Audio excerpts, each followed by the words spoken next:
Chapter 9, QBasic Programming Language, and the topics that we will study here are starting QB64, running a program in QB64, components of QB64 window, exiting QB64, creating a new program in QB64, elements of QB64 programming language, saving a program in QB64 and operators, opening a saved program in QB64 and QB64 statements.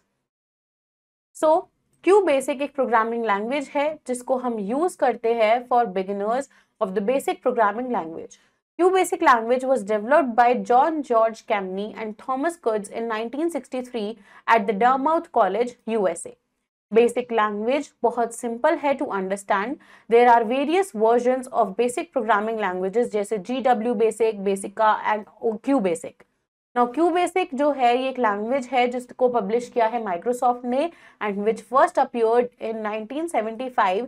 It is an integrated development environment यानी कि IDE developed by Microsoft to write, edit, debug and executive BASIC programs. QBasic language का हम use कर सकते हैं to write programs to instruct the computer to do various task जैसे performing calculations, doing both simple and complex graphics, creating animations and computer games, etc. New version of QBasic are QBasic 1.0, QBasic 4.5, QB64, etc. So in this chapter, we will learn about programming using QB64 IDE. So starting QB64. In order to start QB64, हम double click करते हैं QB64 icon पे on the desktop, या फिर हम क्या कर सकते हैं, हम क्लिक करेंगे दिस PC आइकन पे in browse the computer, go to the folder जहाँ पे भी we have unzipped QB64 and हम डबल क्लिक करेंगे उस एप्लीकेशन फाइल पे एंड जो QB64 विंडो है वो अपीयर हो जाएगी with welcome message. Then press the escape key to remove this message. Now what are the components of QB64 window. सबसे पहले आता है title bar. Title bar located होता है टॉप पे हमारे QB64 विंडो के एंड ये डिस्प्ले करता है name of the application which is QB64. It has the minimize, maximize and close buttons on the right hand side. Next हमारा होता है menu bar. Menu bar located होता है just below the title bar and इसके पास various menus present होते हैं जैसे file, edit, view, search, run, options, help. After clicking on any of these हम कुछ कमांड्स देख सकते हैं under these menus. Next we have name of program. ये डिस्प्ले करता होता है just below the menu bar. ये शो करता है हमें untitled names for any program that has not been saved. We have our work area and ये वो एरिया होता है जहाँ पे हम अपने इंस्ट्रक्शंस या फिर प्रोग्राम को टाइप करते हैं. Then we have status sections. ये जो सेक्शन है ये डिस्प्ले करता है ओके अगर हमारी जो स्टेटमेंट्स हैं वो टाइप्ड हैं in a work area are correct, otherwise ये शो करेगा हमें एक error message. Now creating a new program in QB64. उसके लिए हमें क्या करना है, कुछ स्टेप्स फॉलो करने हैं. जैसे हम क्लिक करेंगे फाइल ऑप्शन पे, then we will choose new, या फिर हम प्रेस करेंगे Alt+F for file menu and then press N. New file open हो जाएगी with the program name as untitled.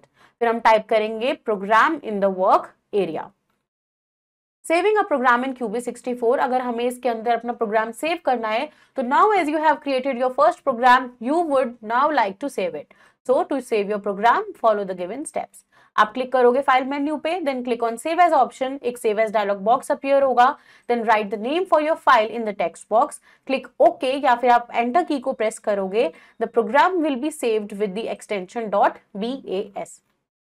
Opening a saved program in QB64 मतलब आपने QB64 में कोई एग्जिस्टिंग आपका फाइल या डॉक्यूमेंट है जो आपने सेव किया हुआ है, अब आपको उसको ओपन करना है तो आप क्या करोगे, to open your save program follow the given steps. आप क्लिक करोगे फाइल ऑप्शन पे, then you will choose open. तो ओपन डायलॉग बॉक्स अपीयर हो जाएगा. Now choose the file that we want to open and click on it. फिर आपका जो program file है वो ओपन हो जाएगा इन QB64 window. Now running a program in QB64. So to see the output of a program हमें क्या करना है, अपने प्रोग्राम को रन करना है. So there are two ways जिससे हम अपने प्रोग्राम को रन कर सकते हैं. पहला by pressing F5 की, या फिर by selecting run menu and click on the start option. Exiting QB64 से एग्जिट करने के लिए आप क्या करोगे, क्लिक करोगे फाइल ऑप्शन पे, देन चूज एग्जिट. तो QB64 window will close. If you have not saved your current program तो एक मैसेज बॉक्स आएगा जो पूछेगा आपसे कि आपको अपने चेंजेस सेव करने हैं या नहीं. आप येस पे क्लिक करोगे to save the program and no पे क्लिक करोगे to exit without saving and cancel to return to the QB64 window. Now, what are the elements of QB64 programming languages? Like the programming language, QB64 consist करता है कुछ basic elements and ये जो elements हैं ये construct करते हैं हमारे प्रोग्राम को. The elements required to construct a QB64 program consist character set, constant, variables and operators. Now character set क्या है? The formations of language depend करता है on its characters. जैसे other languages, QB64 has its own character set and जो character set है वो consist करता है alphabets which is capital A to capital Z या फिर small a to small z. फिर we have numerals which is 0 to 9. Then we have special characters जैसे @ hash, dollar, ampersand, asterisk, comma, plus, minus, divide, etc. Now what is constant? Constant क्या है? As the name suggests, वो values जो change नहीं होती और हमेशा fixed रहती हैं during program execution, उन्हें हम constant बोलते हैं. Constant भी दो types के होते हैं. पहला numeric constant and दूसरा string constant. तो numeric constant कोई भी ऐसी numerical value है, either या तो कोई integer या फिर कोई real number positive या फिर negative, उसे हम numeric constant बोलते हैं. ये जो कांस्टेंट है इनका हम यूज करते हैं for calculations and do not include any special character. For example 2, 5 plus 99, 0, 7.4. String constant क्या होता है? ये सेट ऑफ कैरेक्टर्स होते हैं जिसे हम बोलते हैं स्ट्रिंग. नाउ एन अल्फान्यूमेरिक या फिर स्ट्रिंग कांस्टेंट कंसिस्ट करता है एक sequence of characters, certain special symbols enclosed in double quotes. String constants are used to represent non numeric quantities जैसे names, addresses, etcetera. For example, Aisha, sum is equals to ₹84, 192, like this. Now, what are variables? Variables, as the name given to the memory location where the actual values are stored. तो variable यहाँ पे एक ऐसी memory location है जहाँ पे हमारी values store होती हैं. ये continue करता है to hold the value until another value is assigned to it. मतलब जब तक हम उस variable में एक दूसरी value assign नहीं कर देंगे, वो उस value को hold करके रखता है. There are two types of variables. पहला है numeric variable and second is string variable. तो numeric variable hold करता है सिर्फ numerical values and it is represented by an alphabet followed by either another alphabet या फिर a digit. It should not contain any space. इसके अंदर कोई भी space नहीं होना चाहिए या फिर symbols. एक underscore का हम use कर सकते हैं instead of space. For example, A, C, A2, ABC, A_6, etc. String variables जो होते हैं ये रिप्रेजेंटेड होते हैं by alphabets followed by dollar sign and it can also contain letters, digits, underscore symbol are the last character is always dollar sign. For example ABC, dollar, data, dollar, etcetera. Now we have operators. So हमारे पास 3 types of operators present होते हैं इन QB64. पहला है arithmetic operators. Computer perform करता है many arithmetic operations and calculations with the help of arithmetic operators. Some of the arithmetic operators are given in the following table. जैसे plus operator होता है हमारे पास, इसको हम एडिशन के लिए यूज करते हैं. लाइक x प्लस वाई, जहाँ पे x क्या है 6 और y क्या है 3, तो इसका रिजल्ट होगा 9. नाउ फिर हमारे पास माइनस का साइन होता है जिसे हम सब्ट्रैक्शन के लिए यूज करते हैं. जैसे x माइनस वाई यानी कि 6 minus 3 will be 3. Then we have this asterisk जिसको हम मल्टीप्लिकेशन के लिए यूज करते हैं. लाइक x एस्टरिस्क y, तो 6 3s are 18 will be the answer. Then we have slash जिसको हम डिवीजन के लिए यूज करते हैं. Like x slash y is 2, 6/3 is 2. Then we have these colon dots which is exponential यानी कि x की पावर y is 216. नेक्स्ट हमारे पास आता है रिलेशनल ऑपरेटर्स. ये जो ऑपरेटर्स हैं इनका हम यूज करते हैं to compare two values using any of the given relational operators. Some of the relational operators are given in the following table. जैसे इक्वल्स टू, ये हमारा इक्वल्स टू साइन है जो मेजर करता है कि हम for example c equals to d, जहां पे c क्या है 15 और d क्या है 10, तो क्या ये ट्रू है? No, it is false because 15 is not equals to 10. Then हमारे पास आता है नॉट इक्वल टू, यानी कि c is not equal to d, true. Then we have greater than का साइन, जैसे c is greater than d, क्या 15 10 से बड़ा है? Yes, it is true. Then we have less than का साइन, जैसे c is less than d, तो क्या 15 10 से छोटा है? No, false. So greater than equal to, greater than equal to हो गया, क्या c ग्रेटर देन है d से या फिर इक्वल टू है? Yes, c is greater than d. Now less than equal to, क्या c जो है वो लेस देन इक्वल टू है d से? No, it is false. Next हमारे पास आते हैं लॉजिकल ऑपरेटर्स। ये जो ऑपरेटर्स है इनका यूज करते हैं हम to perform logical operations on numerical values. Logical operators का यूज किया जाता है to combine two or more relational expressions and एक सिंगल वैल्यू हम रिटर्न करते हैं एज अ आंसर, जैसे ट्रू या false in a decision. Some of the logical operators are given in the following table.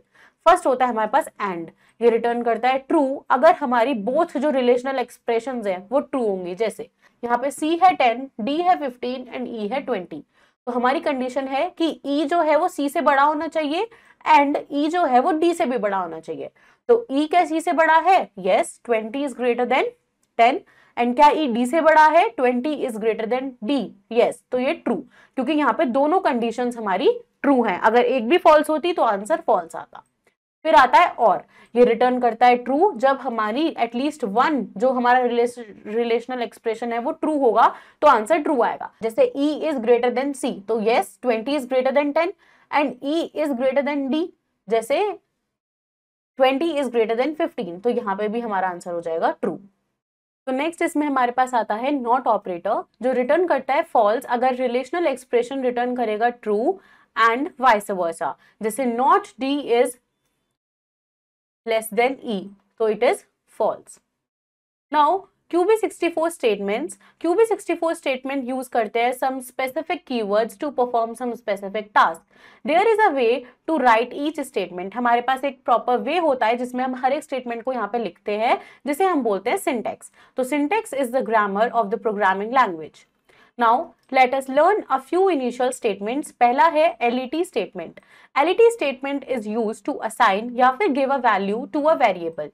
जो LET statement है इसको हम assignment statement भी बोलते हैं। जैसे let a is equals to 450, तो यहाँ पे जो statement है वो assign कर रही है value 450 एक numerical variable को which is a.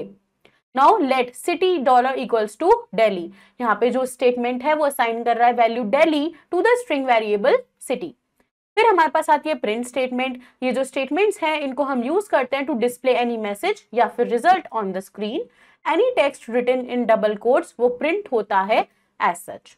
Now anything written within quotes is treated as a program component and its value will be displayed. Now हम प्रिंट करेंगे प्रोग्रामिंग लैंग्वेज को, तो it will display the message programming language print a. It will display the value stored in variable a. Next we have CLS statement. तो जो CLS statement है इसका use किया जाता है to clear the output screen, which is हम इसको clear screen भी बोलते हैं।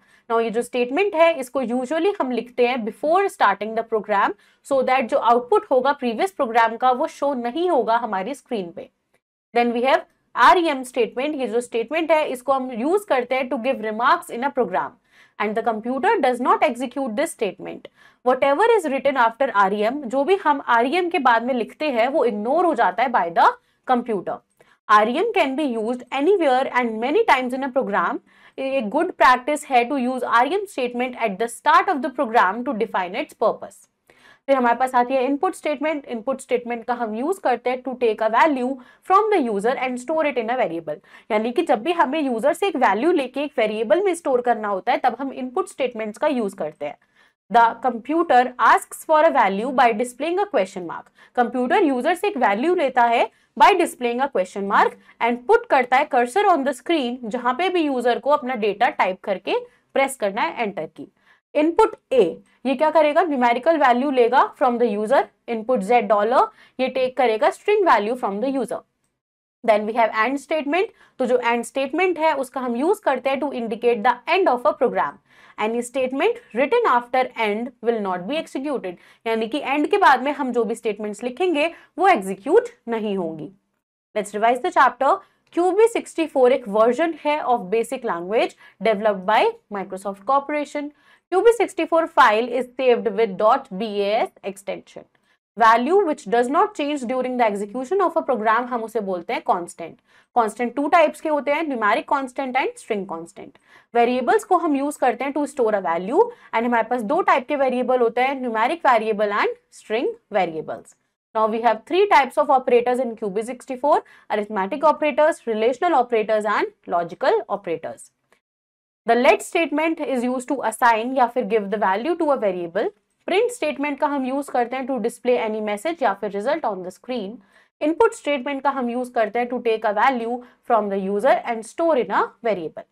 So students, this was your complete chapter.